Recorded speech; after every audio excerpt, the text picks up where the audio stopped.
Shalom. Topik kita kali ini adalah kedewasaan rohani. Terdapat di dalam Efesus pasal yang keempat, ayat yang ke-13.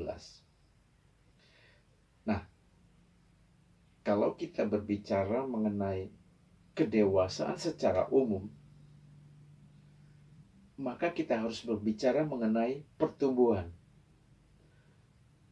Dan untuk bisa bertumbuh, seseorang atau sesuatu harus mendapatkan asupan makanan yang cukup dan baik. Nah, di dalam kehidupan kita, waktu itu terus berjalan tanpa henti. Demikian juga usia seseorang itu terus bertambah dan tubuh fisiknya pun bertumbuh. Kemudian mental, intelektualnya, yaitu jiwanya, juga akan mengalami perkembangan. Nah, kita sebagai orang percaya di dalam Kristus, pada saat kita menerima Yesus Kristus sebagai Tuhan dan Juru Selamat pribadi kita, maka pada saat itu manusia roh kita lahir sebagai bayi rohani di dalam Kristus. Itu tercatat di dalam 2 Korintus pasal yang kelima ayat yang ke-17. Nah, oleh sebab itu, sebagaimana tubuh fisik kita dan manusia, jiwa kita mengalami pertumbuhan dan perkembangan, maka demikian juga roh kita harus bertumbuh menuju kepada kedewasaan rohani. Akan tetapi,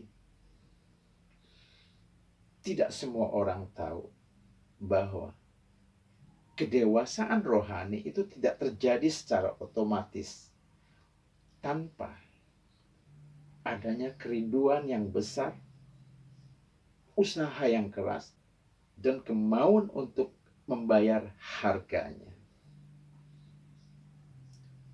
Nah, saya ingin kembali menyampaikan bahwa kita manusia ini adalah makhluk trikotomi, yaitu makhluk 3 dimensi yang terdiri dari roh, jiwa, dan tubuh yang harus mengalami pertumbuhan ketiga-tiganya agar terpelihara sempurna dengan tak bercacat pada saat kedatangan Yesus Kristus Tuhan kita. Ini tercatat di dalam 1 Tesalonika pasal yang kelima ayat yang ke-23. Pada saat tubuh fisik kita mengalami pertumbuhan menjadi sehat, segar, bugar, dan kuat. Kemudian manusia jiwa kita mengalami perkembangan yang pesat, maka itu bukanlah jaminan atau belum tentu secara otomatis membuat manusia roh kita itu tumbuh menjadi dewasa. Contoh, seorang atlet dengan tubuh yang atletis, yang memiliki tubuh yang kuat, sehat, segar, dan bugar. Kemudian para ilmuwan, cendekiawan, kaum cerdik pandai, yang memiliki pengetahuan yang sangat luas karena intelektualnya berkembang sangat pesat, tidak serta-merta menjadi dewasa secara rohani. Akan tetapi sebaliknya, pada saat manusia roh kita bertumbuh menjadi dewasa, maka hal ini akan berdampak dan berpengaruh sangat besar terhadap terpicunya pertumbuhan pada tubuh fisik kita dan perkembangan pada manusia jiwa kita. Karena roh kita yang adalah sejatinya kita, yang esensi dari diri kita itu sendiri, akan menjadi pengendali yang mengontrol manusia daging kita, yang keinginan dan perbuatannya kontra terhadap firman Allah, sehingga ia menjadi seteru atau musuh Allah dan tidak berkenan terhadap Allah. Kemudian manusia jiwa kita dengan pikirannya yang telah mendapat masukan nilai-nilai dari begitu banyak sumber selama kita hidup di dunia ini, sejak lahir sampai saat ini, yaitu nilai-nilai dari adat istiadat, tradisi, budaya, nilai-nilai dari lingkungan keluarga kita, dari lingkungan masyarakat yang luas, dan bahkan dari berbagai sumber pengetahuan yang ada. Dan di antara nilai-nilai tersebut bisa saja tidak selaras dengan nilai-nilai kebenaran firman Tuhan. Itulah sebabnya betapa pentingnya kita bertumbuh menjadi dewasa secara rohani. Nah, bagaimana pertumbuhan tersebut bisa terjadi adalah dengan cara memberikan asupan makanan. Dan roh, jiwa, dan tubuh kita membutuhkan makanan yang berbeda masing-masing sebagai asupannya. Adapun makanan tubuh fisik kita adalah segala sesuatu yang berbentuk fisik, seperti nasi, roti, daging, sayuran, buah-buahan, dan lain-lain, yang dapat dicerna oleh organ tubuh fisik kita, yaitu mulut, tenggorokan, sampai kepada pencernaan. Nah, pada saat makanan bagi tubuh fisik kita telah tersedia, maka kita harus menyantapnya dengan organ mulut kita masuk ke dalam tubuh kita, agar terjadi satu pertumbuhan pada tubuh fisik kita. Seperti itulah cara manusia, tubuh kita atau tubuh fisik kita mengkonsumsi makanan dalam bentuk fisik agar kita mengalami pertumbuhan. Kemudian makanan manusia jiwa kita adalah ilmu pengetahuan yang kita dapati dengan cara mempelajarinya lewat mendengar dari radio dan media atau alat-alat komunikasi yang lain yang kita dapat cerna dengan indera pendengaran kita. Kemudian lewat membaca, yaitu dari buku-buku, koran, buletin, majalah, dan bahan-bahan bacaan yang lain yang tersedia. Dan lewat menonton atau menyaksikan dari media televisi, YouTube, dan media sosial lainnya yang kita dapat akses dan kita dapat cerna dengan menggunakan indera penglihatan kita. Nah, semua asupan makanan bagi manusia jiwa kita itu harus kita konsumsi dengan cara mempelajari sungguh-sungguh sampai kita mengerti, sehingga jiwa kita, intelektualitas kita mengalami perkembangan, pertumbuhan yang pesat. Seperti itulah cara manusia, jiwa kita memperoleh pertumbuhan dan perkembangannya. Kemudian, makanan manusia roh kita adalah firman Allah yang terdapat di dalam Alkitab dari Kejadian sampai Wahyu. Dan kita mendapatkannya lewat pembacaan firman Allah secara pribadi setiap hari. Kemudian lewat mendengar khotbah, membaca buku-buku rohani, dan bacaan-bacaan rohani yang lain yang tersedia. Nah, pada saat kita benar-benar mengerti nilai-nilai kebenaran firman Tuhan tersebut, sehingga kita diberkati, dikuatkan, kita terbangun dan terinspirasi. Namun itu belum cukup. Tidak secara otomatis manusia roh kita tumbuh menjadi dewasa. Nah, pertumbuhan manusia roh kita menjadi dewasa itu baru terjadi pada saat kita mulai mempraktekkan nilai-nilai kebenaran firman Tuhan tersebut dalam kehidupan kita, baik yang enak maupun yang tidak enak. Walaupun pasti jauh lebih banyak yang tidak enaknya, karena bertentangan dengan keinginan manusia daging kita. Nah, seperti itulah cara manusia roh kita mendapatkan makanan rohaninya.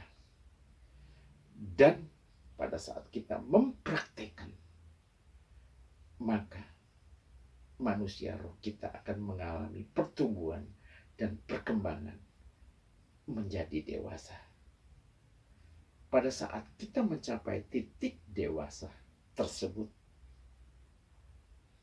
maka sesungguhnya inilah kehidupan kekristenan yang Tuhan inginkan bagi kita, umat tebusannya. Kemudian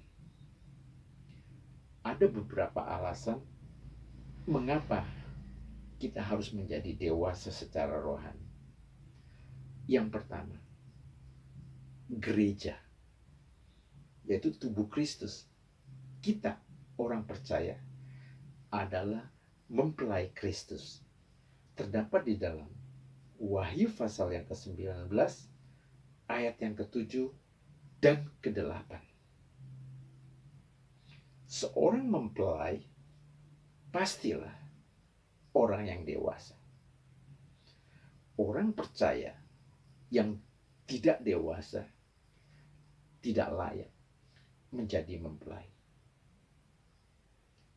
Itulah sebabnya kita harus tumbuh menjadi dewasa, agar ketika sang mempelai pria, yaitu Tuhan Yesus, datang menjemput kita di awan-awan yang permai di angkasa, maka kita yang adalah mempelai wanitanya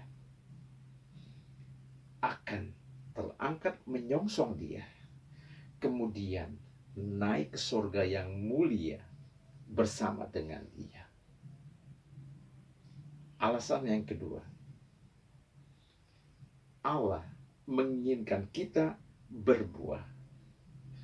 Di dalam Yohanes pasal 15 ayat 1 sampai yang ke-8 dikatakan, ranting yang tidak berbuah akan dikeratnya.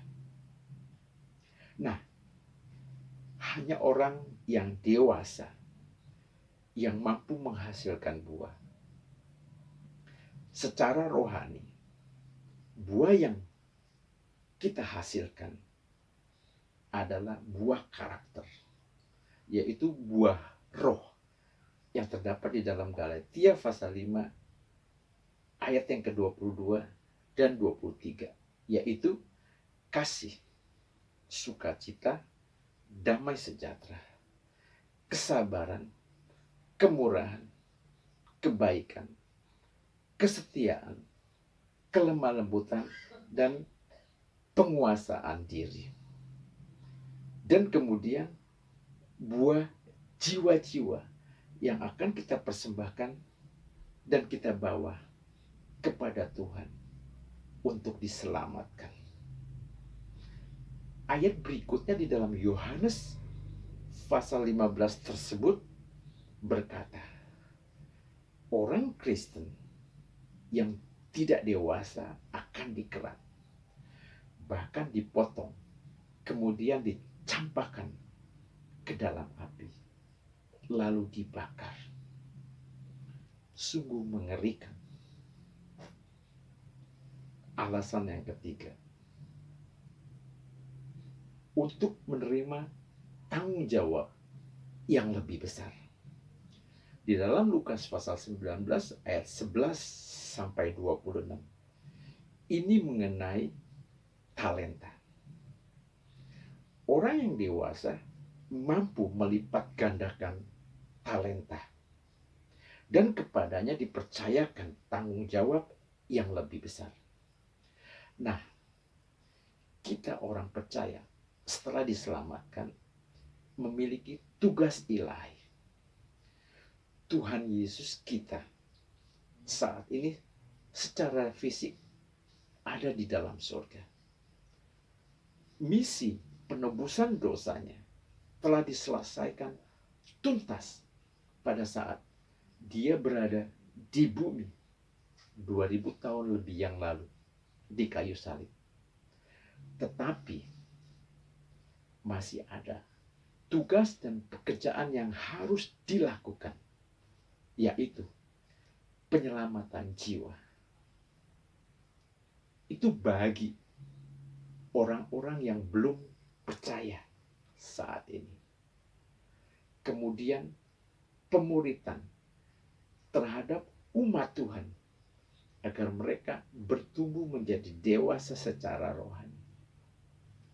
Dan hanya orang yang dewasa secara rohani yang Tuhan akan berikan kepercayaan untuk melaksanakan tugas yang mulia tersebut demi kemuliaan baginya. Kemudian yang terakhir, yaitu ia menguji kita dengan api. Di dalam 1 Korintus pasal yang ketiga ayat 11 sampai dengan 15. Setiap kita orang percaya akan mengalami ujian atas kualitas dan kemurnian iman kekristenan kita. Dan pemurnian kita itu dilakukan lewat ujian dengan api. Artinya, itu bisa berupa penderitaan yang amat sangat besar yang akan kita alami di dalam kehidupan ini. Dan hanya orang yang dewasa yang mampu keluar sebagai pemenang terhadap ujian tersebut dan menjadi murni. Orang Kristen yang kerohaniannya kanak-kanak pasti akan gagal melewati ujian pemurnian tersebut. Dia akan tetap tinggal dalam keadaan kerohanian sebagai kanak-kanak, terus-menerus memprihatinkan. Dan yang terakhir adalah kata kunci buat kita semua, yaitu kedewasaan rohani merupakan kebutuhan kekristenan yang sangat mendesak pada masa kini. Oleh sebab itu, janganlah terus menjadi bayi rohani. Jadilah orang Kristen yang makin hari makin dewasa, dengan terus berubah menjadi seperti Yesus dan berbuah bagi kemuliaan nama Tuhan. Tuhan Yesus Kristus memberkati. Amin.